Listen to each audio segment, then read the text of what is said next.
Welcome to episode 2 of the No Name Podcast. I'm your host Dinosaur, and here we talk about everything and anything.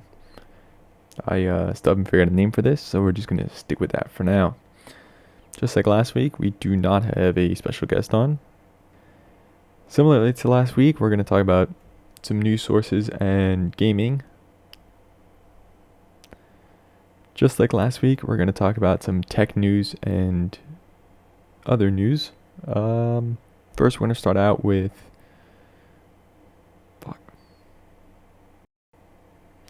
just like last week, we're going to talk about gaming news and tech news. We're going to actually start out with some event recaps that happened this week. We're going to start out with Google and their new tech releases. We're going to start with Google. They had a tech event on Tuesday the 19th with Apple behind them, which was the 18th. We're going to follow them after. And then Samsung was the 20th. And then we're going to end with some gaming news. So let's take a look at what Google had to offer. We're going to start with Tom Guide talking about the new Google Pixel 6. We're going to see how CNBC says that Google slashes service fees on its App Store, similar move by Apple. Let's see what else. And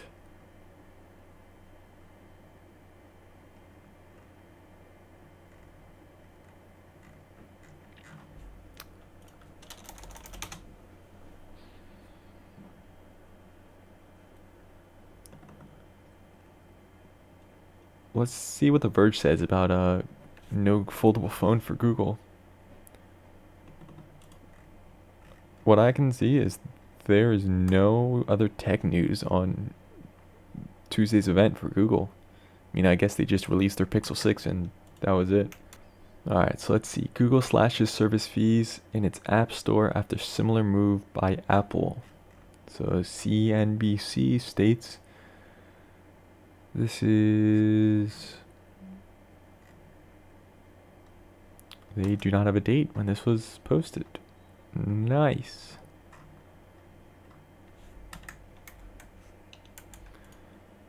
Sweet.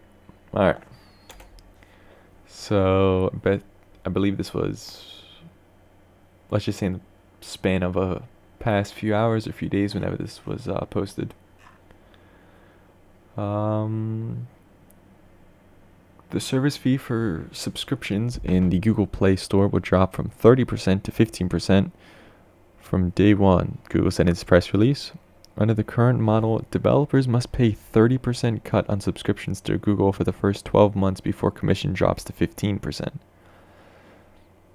Google says 99% of its developers would qualify for a lower service fee. The company also said on Thursday that it's introducing a program to allow ebooks, music streaming services, and other apps that pay for content to access fees as low as 10%. Apple doesn't make exceptions for those kinds of apps and doesn't offer a 10% fee to developers in its App Store. I mean, that's a plus on Google. The thousands, millions, whatever, of developers on both platforms are going to have an easier time on Google now. That's cool.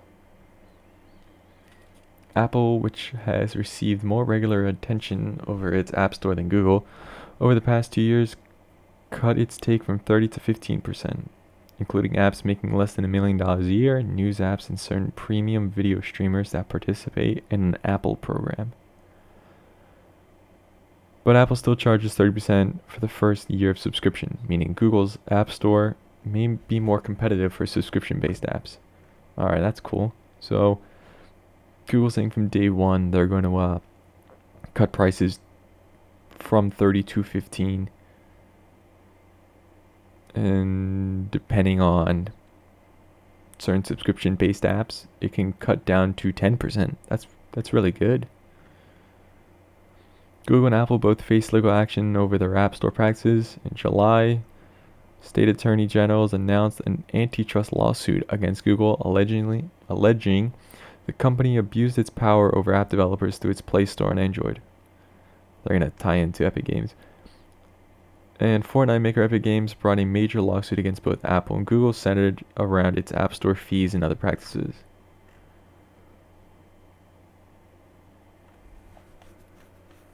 Lawmakers have proposed a series of bills that could force Apple and Google to make even more lasting changes to their App Store policies. The Open App Markets Act, for example, is a bipartisan bill that would force the company's app stores to let developers use other payment systems, potentially helping them opt out of default service fees. So this bill would pretty much allow the developers to, I don't know if it's possible for them to make 100% of the in-app purchase, but a greater amount than what they're currently making off these purchases.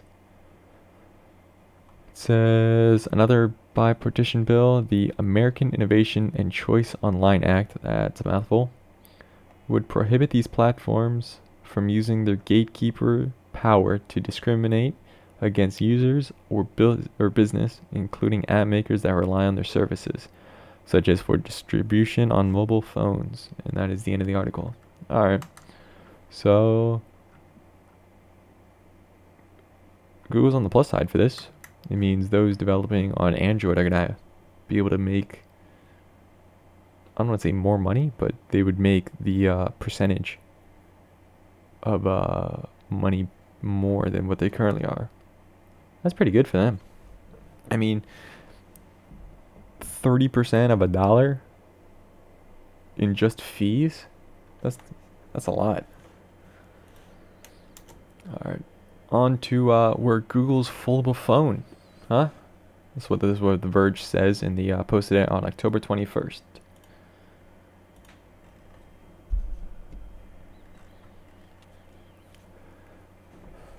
During the Pixel's fall launch event, Google's formally announced their new Pixel 6 and Pixel 6 Pro, as well as Pixel Pass. Beyond that, however, the tech giant didn't divulge much into other products.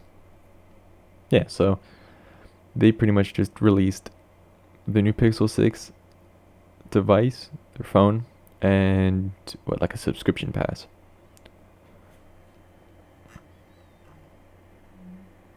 A Pixel Fold was rumored by the end of 2021 to launch.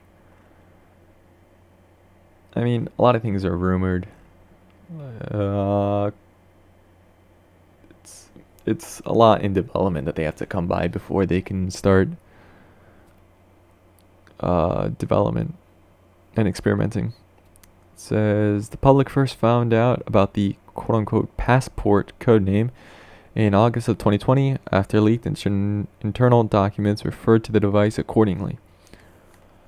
That was only the Pixel Fold we heard of for over a year. It's interesting if they would call it the Pixel Fold. I mean, they probably will. That's going to be their lineup. In September 2021, it was supposed to be launching. Wow. And then 9 to 5 Google's sources reported Google is also testing a second foldable Pixel smartphone, dubbed Jumbo Jack. Alright. Everything else is just speculation at this point. We don't have anything to go by.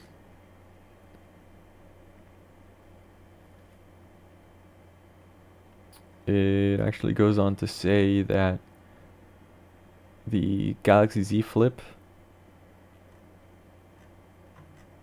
is probably what the Google Pixel Fold will look like.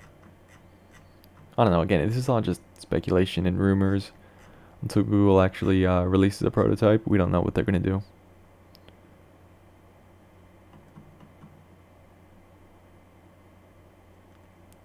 This later goes on to saying Android 12.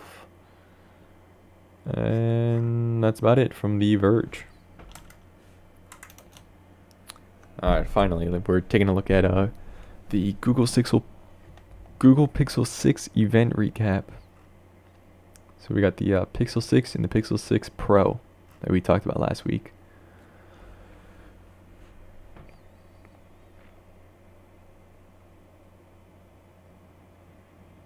The Pixel 6 is going to be $699 USD. Comes with the new Tensor chip. The Pixel 6 gets a 50 megapixel camera. Captures 50% more light. We covered a bunch of these specs in the last podcast, but I'll go over them again. You also get a 6.4-inch display with a 90 Hz refresh rate, faster charging, bigger battery than the previous gen. There's a new camera feature like Magic Eraser. What is this Magic Eraser?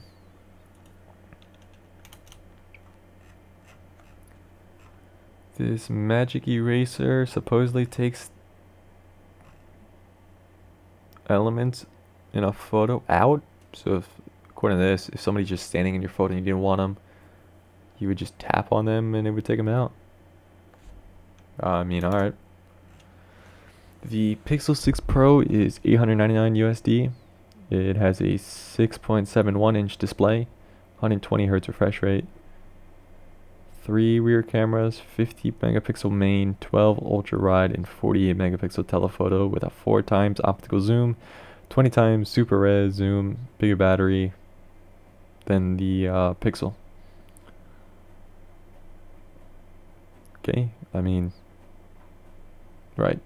Google didn't want to talk about its Google Pixel Pass. It's a $45 a month subscription for the Pixel 6, and Pixel 6 Pro owners will pay $55. Why are Pixel 6 Pro owners paying $10 more? Pixel Pass gives you a new phone along with preferred care for the device. You also get subscriptions to Google One, YouTube Premium, and YouTube Music Premium, and Google Play Pass services. Pixel Pass holders can upgrade to a new Pixel device after 2 years. And then they said, sadly, both the rumored Google Pixel Watch and Google Pixel Fold were missing the action. Maybe next year. There's nothing in this article that states colors, but we kind of talked about them last podcast. All right. That pretty much sums up Google.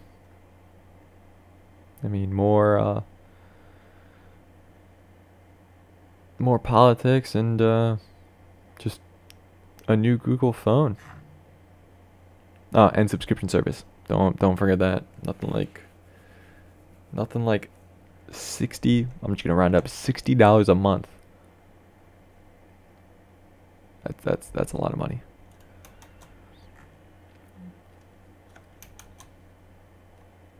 All right, let's take a look at some Apple news. We're gonna go straight to Apple for Apple introduces Tech Talks 2021. Chip shortage has finally hit Apple. We talked a little bit about that last week, and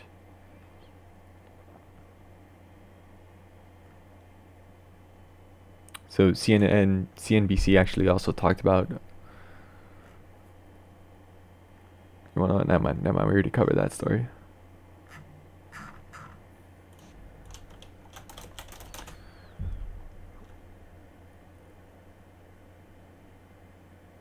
I'm glad there's no recaps of Apple's tech event this week. It's just saying Apple announces return of Tech Talks for developers on October 25th. That's it.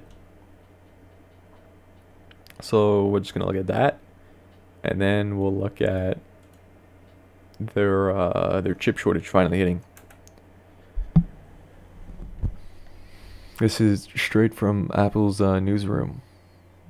So this is going to be a series of 100 plus sessions and one-on-one conversations will support developers building best-in-class apps and games.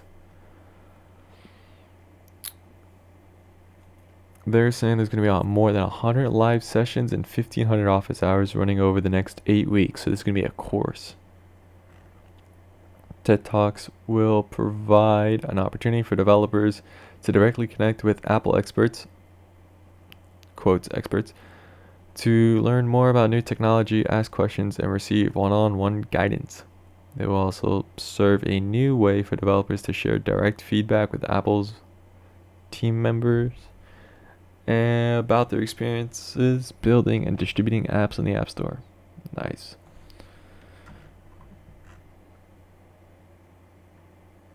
It's gonna skip a little bit. They're gonna have office hours for 30-minute conversations, about like one-on-one 30-minute conversations. They're free of charge and open to current members of the Apple Developer Program and the Apple Developer Enterprise Program. Registration opens. This says today. Is it? Okay, October 20th is when it opened. This is just saying Apple boasting they support more than 1.5 billion Apple devices, 250,000 APIs. I mean, again, nothing about their tech event this week. I got this.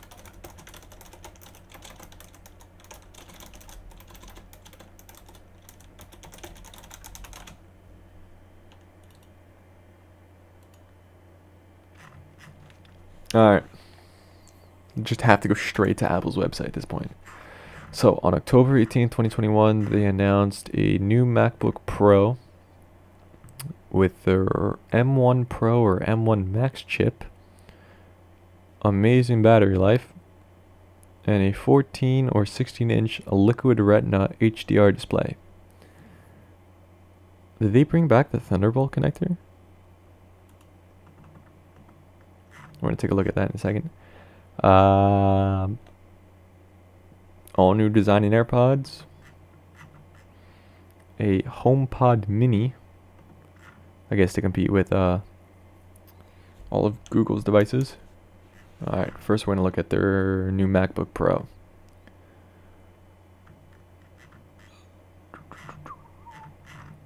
Just going through Apple's whole UI here. Up to 21 hours of battery life, up to 11 times faster machine learning, just using their numbers. Okay, their M1 Pro chip is up to a 10-core CPU, 16-core GPU, 32 gigabytes of unified memory, and up to 200 gigabyte second memory bandwidth speed. So before I even read these specs, you're not even getting a better CPU.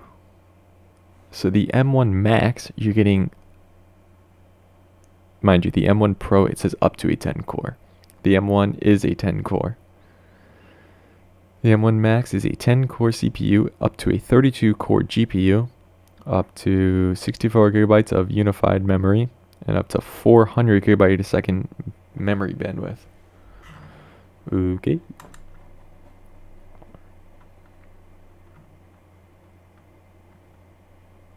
And Apple's website just goes into pretty much more detail about the differences between the two models. Pretty much it's just all speeds at this point. Like get a jaw-dropping read speeds up to 8 terabyte SSD, up to 7.4 gigabyte a second. And then 4 to 8K video modification. Okay, so there's the 14 and 16 inch. Comes in silver or space gray. It's only $2,000 and 2,500. There's only 2 configurations. Okay. So they did bring back their MagSafe 3. Their MagSafe 3 port. A lot of people wanted that. Comes with a MagSafe 3, 2 Thunderbolt 4, a headphone jack, an SDXC reader, another Thunderbolt 4, and an HDMI. Does it say what HDMI? Nope, just says HDMI port. The Thunderbolt 4 goes up to 40 gigabytes a second. USB 4 up to 40 gigabytes a second. Where do you have USB 4 on this?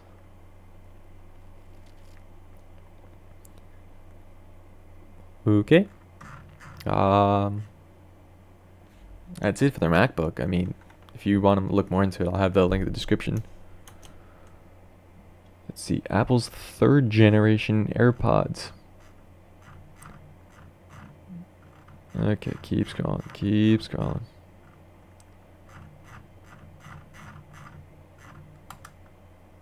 Okay. Let's just skip over to tech specs. I'm looking at this, and I feel like they have 2 generations of each AirPod. So, like, the original AirPods came out, and then they made, like, a revision of them and made them have a charging case or something like that.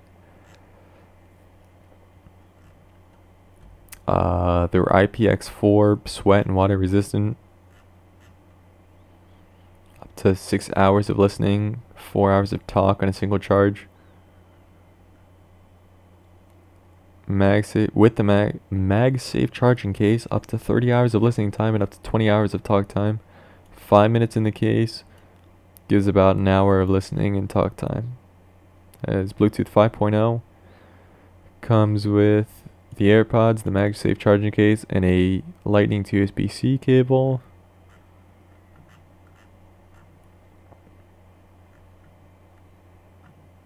Lists all the compatibility of the devices.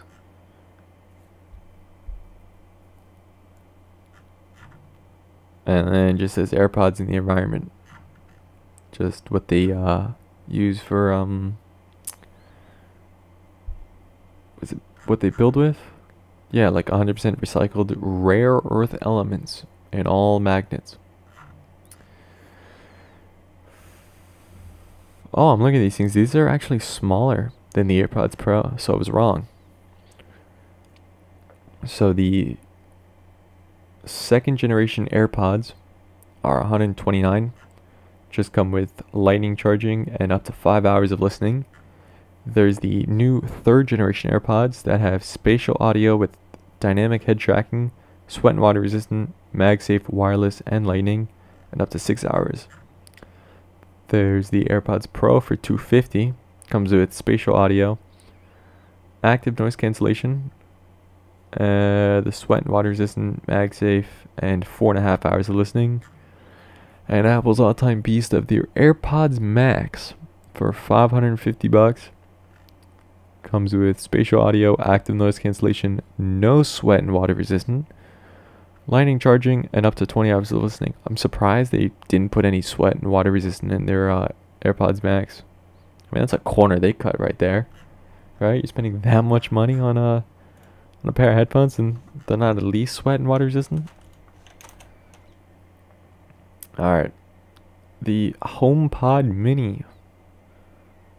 Nothing to it.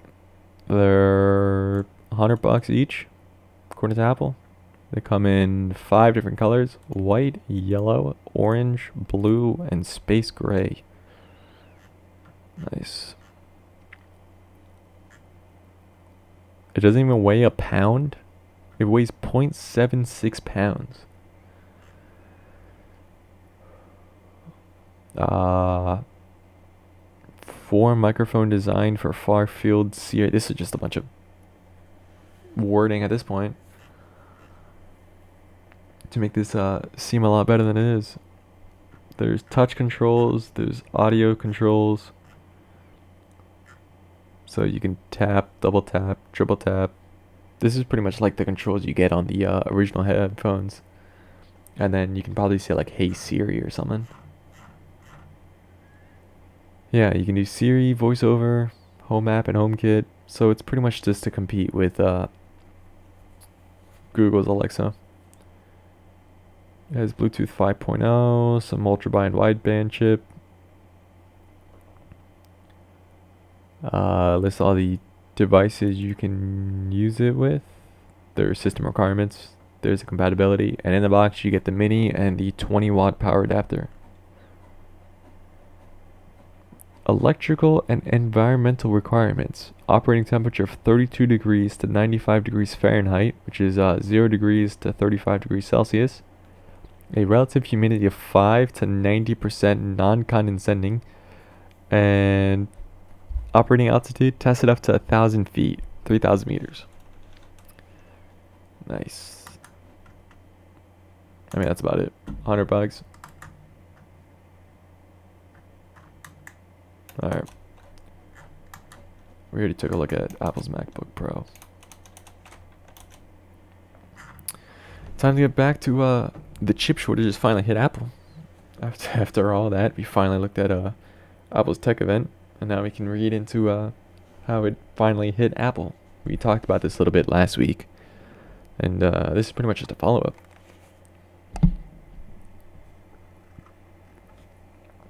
This article is by Gizmodo.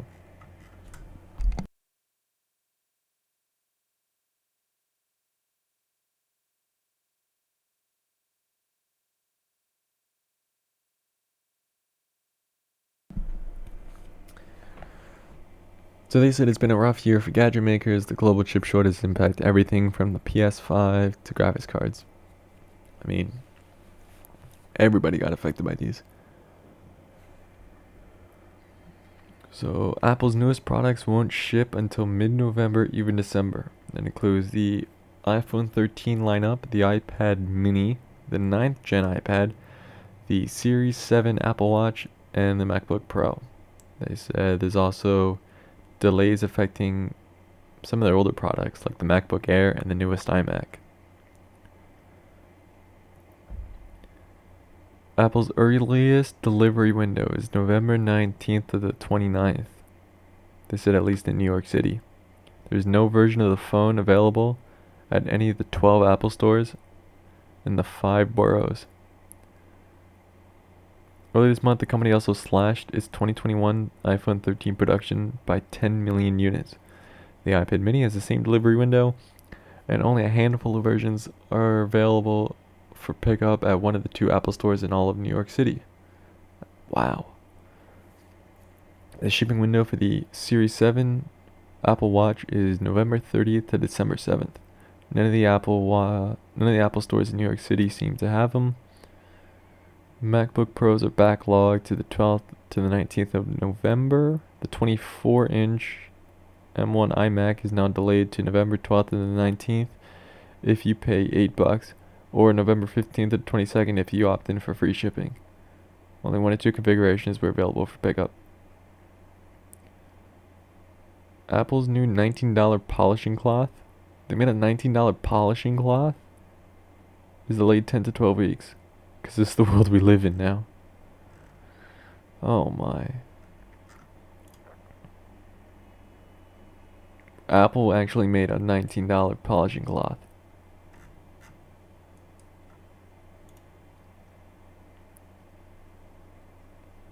If you go and you buy, this is just one, it's not even a pack. If you go buy this for $20, you're insane. Like, there's no reason for spending $20 on one cloth. They even said an Amazon Basics microfiber cleaning cloth, a pack of 24 is $14. Microfiber cloths specifically made for glass also come in 6 packs, anywhere from $6 to $9. Oh my.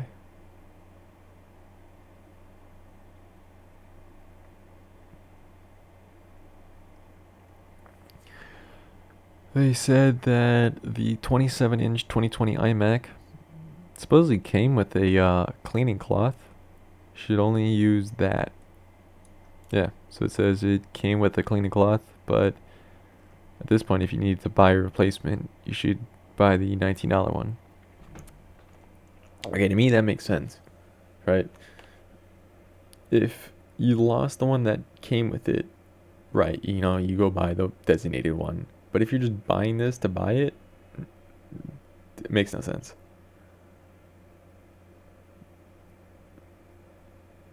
The display costs $6,000 to this thing. That's a lot. Yeah, so just be wary about that.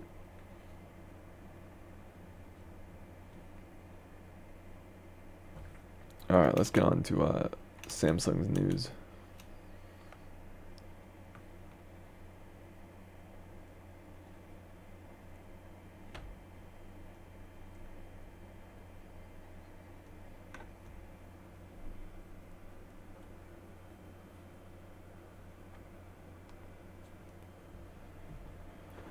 Let's see. So Samsung's events were this past Wednesday. Let's look at Tom's guide in the repacked event. We'll go to Samsung newsroom to see what they're gonna say. And already the leaks on a S22. Sweet.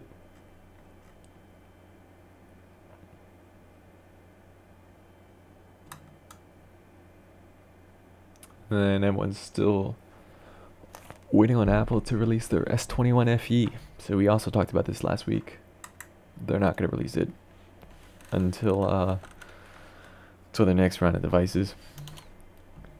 Alright, so Samsung goes an all-new custom Galaxy experience, introducing the Galaxy Z Flip 3 Bespoke Edition. Of course. This is giving customers a new way to customize their device.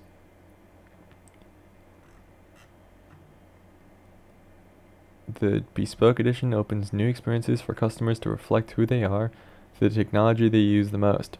So your phone.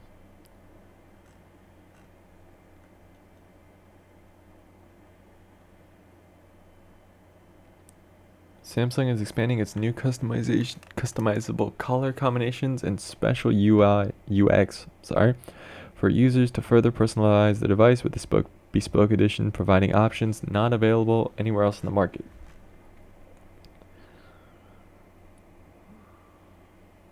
Okay. There's a 49 possible color combination for this edition. Customers can mix and match phone frames options of black, silver, and front and back colors of blue, yellow, pink, white, or black.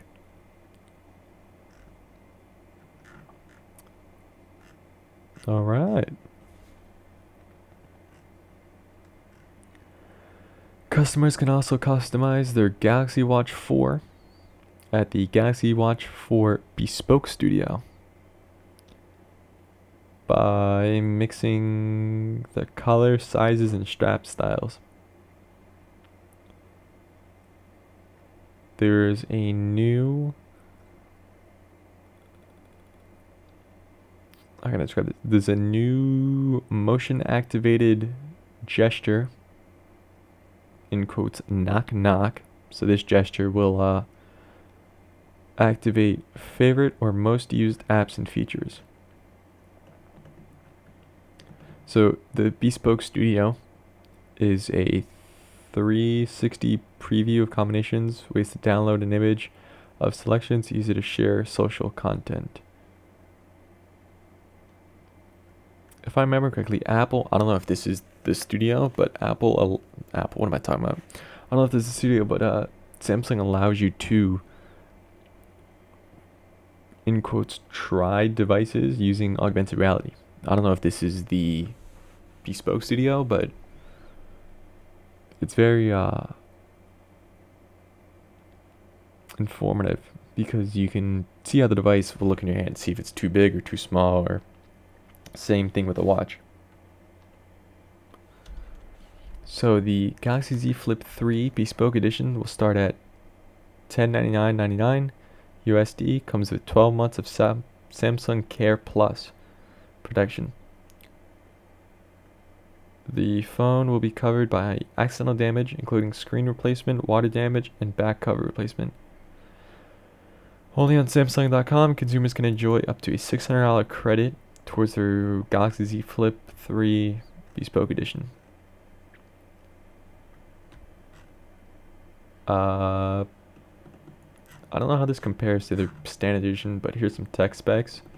6.7-inch Full HD Dynamic AMOLED 2x display, 22:9, Infinity Flex display.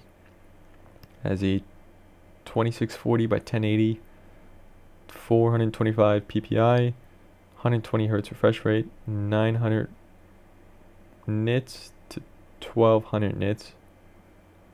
The cover screen is a 1.9-inch Super AMOLED display, 302 ppi, 260x512, and a 931 nits brightness. It's 183 grams, 10 megapixel selfie camera of an 80-degree FOV. The rear cameras are 12 megapixel ultra wide, 123 FOV, 12 megapixel wide angle with a okay, I guess it's just a wide angle. Comes with 8 gigabytes of RAM, 256 gigabyte of internal storage. There are some, I thought you could modify that. I think you can vary the storage state. A 64-bit, was it 5 nanometer according to this, octa-core processor, 2.84 gigahertz, maximum clock speed, 3300 milliamp hour battery. It's a dual battery, 15-watt fast charging, 10-watt fast wireless charging, 4.5-watt reverse wireless charging actually.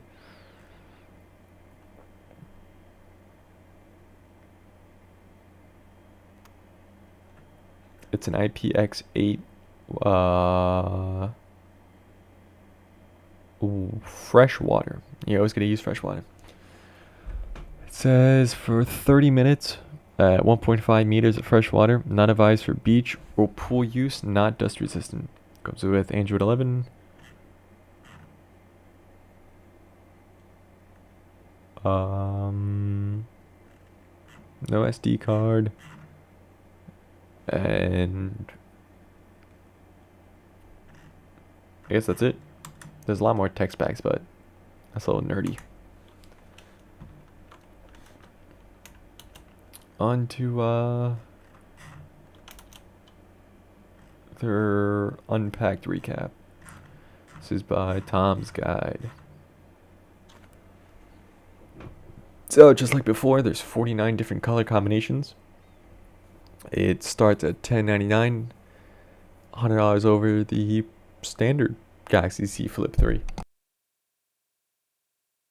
Wow. The Galaxy Watch 4 is also getting a bespoke edition. There's a 40mm Mason Kitsune edition for $3.99. There's new live wallpaper watch faces, knock gesture. Galaxy Watch 4 owners can also get a free 60-day trial of Strava.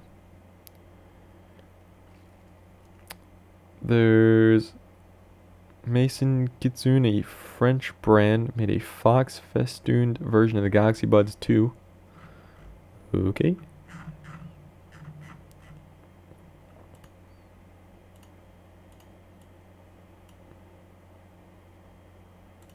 Alright. So the Galaxy Unpacked Part 2, Galaxy Z Flip 3 Bespoke Edition. One UI 4. The Mason Kitsune Edition.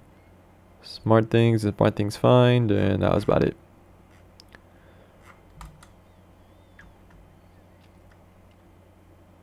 So they didn't really talk much. There wasn't like a, hey, we're releasing a new phone or we're releasing a new watch, or, I mean, yeah, they did say they were releasing it was a new Galaxy Watch 4 and just an edition of their Z Flip. That was about it. Nothing like a waiting for that. It was a 22-minute unpacked event. 22 minutes. All that hype for 22 minutes. Alright.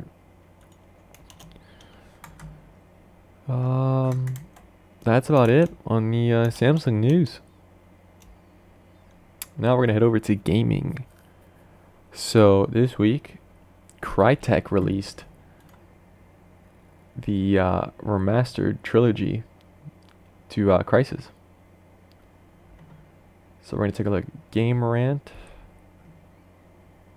Guru 3D, the Diamondback. We're going to actually take a look at a few of these because we're talking about 3 games here. DSO Gaming and another DSO Gaming. Square Enix and Crytek have removed Denuvo from NIER Replicant Remaster in Crysis Remastered.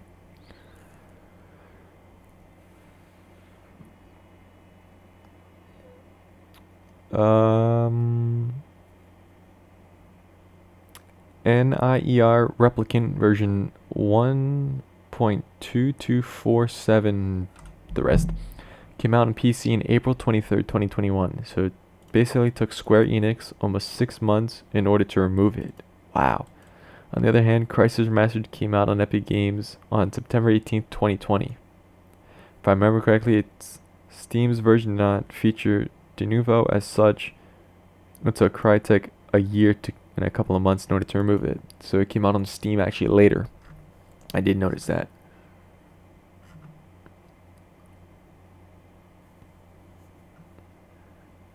Let's see. It would be interesting to see if there's any performance improvements. Crysis Remastered, now that Denuvo is no longer available. Let's not forget Crysis Remastered is mostly using one CPU core and thread. So yeah, comparison between these two versions would be very interesting.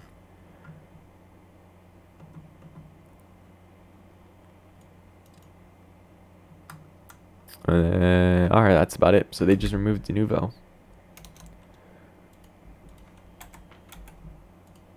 What else we got? So this is by Game Rant, also stating that they removed Denuvo.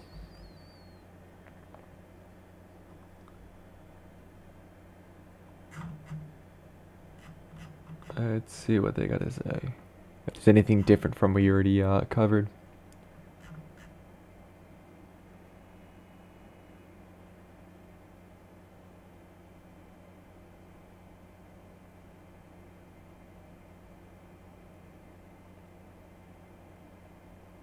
Alright, it just says that Crytek spent a lot of money on removing it.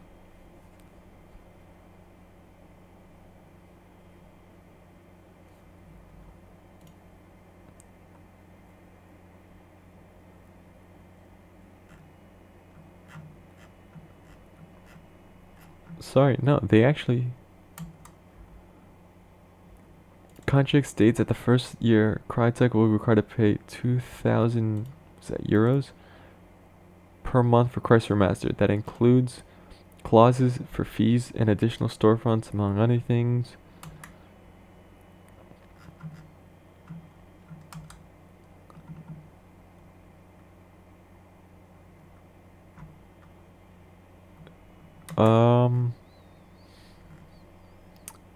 Crytek spent a lot of money on Crysis Remastered's Denuvo anti-tamper tech. So, I guess they spent a lot of money on that. Didn't do so well, so they just cut it. Crytek's relation with Denuvo was leaked by ransomware gang. Whatever that guy's name is, obtained from the internal networks of the company back in October. The documents detailed a number of upcoming releases, including a Crysis Battle Royale, VR, and remastered versions of Crysis 2 and 3. On top of that, alleges that Crytek paid 140,000, again, I think it's euros, around 166,000 USD, in a contract with Denuvo for 1 year of protection on Crysis Remastered. Alright, so the reason it took them a year and some months was because they had to wait for that lease to be up. That lease, contract, whatever. And then they could remove it and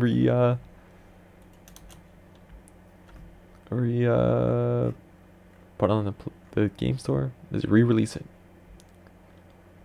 Okay, Crytek modifies system requirements last minute for Crysis Remastered games.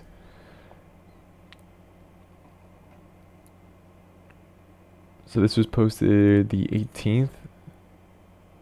I believe this was the release date. According to OC3D, the system requirements for the upgraded Crysis 2 and 3 games have quietly altered. So an Intel Core i5-8600 processor is now suggested for parts 2 and 3 of the game. In addition, the required amounts of RAM increased from 12 to 16 gigabytes. The amount of free storage has increased from 20 to 54 gigabytes for Crysis 3 and 18 for Crysis 2. You would at least need a GeForce GTX 1060 rather than a 1050 Ti. And down here I have a chart. Oh, and a RX 470 AMD GPU. So old requirements used to be an i5 3450 or a Ryzen 3. It recommended an i5 7600K and an Ryzen 5. Its new requirements minimum is an i5 3470 and an i5 8600 as it's recommended. It went from 8 gigabytes to 12 to 8 gigabytes to 16. They said originally it was 20 gigabytes recommended for storage, and then they said 54 gigabytes for Crysis 2 and 18 gigabytes for Crysis 3. So they just changed the order in the article. That is both minimum and recommended. A graphics card used to be 1050 Ti with an AMD Radeon 470 for minimum. A recommended 1660 Ti changed to a 1060 minimum and a 1660 Ti for recommended. Before, nothing was stated for DX11. Now they want DX11. And Windows 10 64-bit stays the same for their operating system.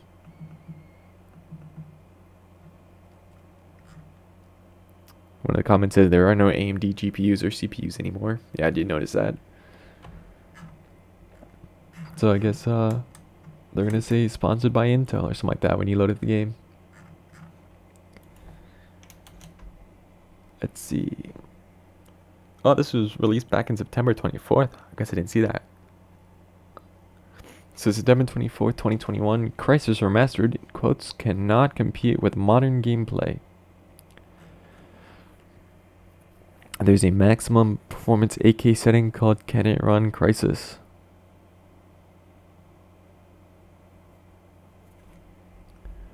Crysis Master is $30. This says these values are back in September. So this is before they updated anything and released Crysis 2 and 3 as well as the Trilogy bundle.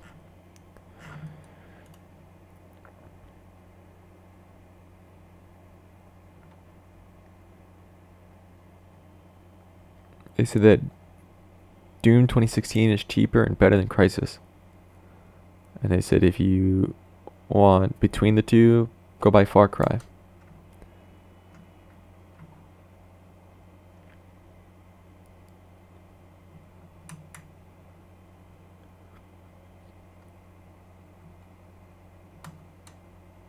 I mean, the take on Crysis Remastered is seeing where their audience sits. If people are stuck to buy Crysis games, then we'll release a fourth one. This is by the Diamondback. So, is that it? Crysis has detailed all the tech and graphical improvements of Crysis 2. This is by DSOG, Dark Side of Gaming. According to the team, Crysis 2 Remastered will feature improved post-processing, SSD, SVOGI, SSDO, and SSGI. The game will have better POM, as well as improved shadow technology. For instance, there will be shadows on grass, particles, and water. Crytek also claimed there are 150 unique CPU and GPU performance improvements. The PC version will support ray tracing and DLSS. The game will have better materials and textures, as well as vehicles, characters, weapons, and various assets.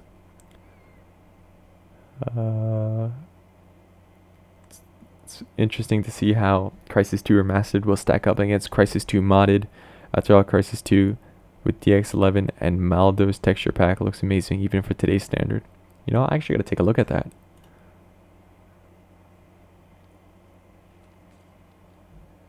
And then it just goes into details. Alright. Yeah, alright, that's it. It was a shorter podcast today, but I mean, I gotta start looking at other into other stuff. Let me know down in the comment section what we should check out next time. Thanks for listening, and let me know down in the comment section what we should take a look at next time.